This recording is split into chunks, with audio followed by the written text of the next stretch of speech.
But again, the United States surrendered to the 90-year campaign of denial by the government of Turkey. The State Department and the White House have continued the cowardly policies of every Secretary of State since Lansing, who have considered it more important to placate the Turkish government than to be truthful about history.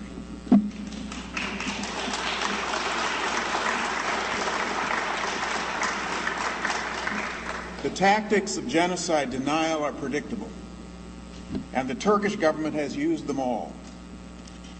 Question and minimize the statistics. Attack the motivations of those who tell the truth. Blame out-of-control forces. Claim that the massacres don't fit the legal definition of genocide. That's one of my favorites because I'm a lawyer. Even though 1.5 million people are killed, how many people do you have to have killed for it to be a genocide? But the Turkish government today has three favorites. First, blame the victims. Claim that the killings were in self-defense against people who were disloyal to the Ottoman Empire during a world war. The truth is, of course, that very few Armenians joined the Ottoman Empire's enemies. In fact, a lot of Armenians were in the Ottoman Empire's armies, and they were among the first to be killed. And certainly none of the women and children could have been in those armies that the Ottoman Empire was opposing, but they were murdered nonetheless. The second tactic is claim that Muslim Turks also suffered many deaths. Sounds logical, doesn't it? The problem with this argument is that the deaths were in battles with European troops, not at the hands of Armenians who were deported like sheep into the desert. It's a lie.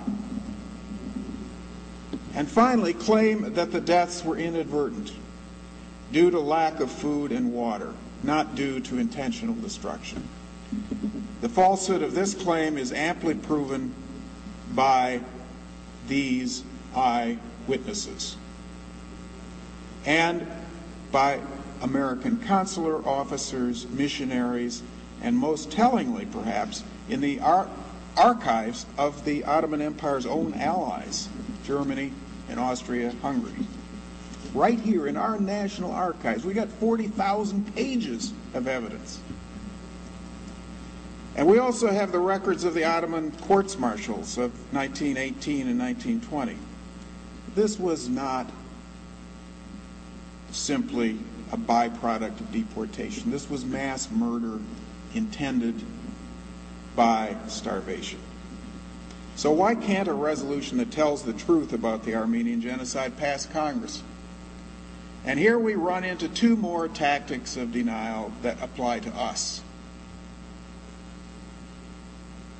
The first is to claim that the current peace and reconciliation today are more important than blaming past perpetrators for genocide. The latest version of this tactic is the Turkish government's proposal to set up a historians commission, with half of the members appointed by the Turkish government and half by the government of the Republic of Armenia to, quote, study the facts of what occurred in 1915 to 1923. The problem with this proposal is that the Armenian Genocide has been thoroughly documented and studied by genocide scholars, many of whom are not Armenian, and the historical record is unambiguous. In fact, in 1997, the International Association of Genocide Scholars, of which I'm president now, unanimously declared that the Turkish massacres over 93 years ago was a crime of genocide.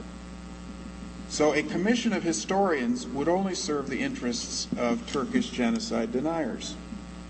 There's no more other side to the truth about the Armenian Genocide than there is about the Holocaust. But unfortunately, we finally get to the big one.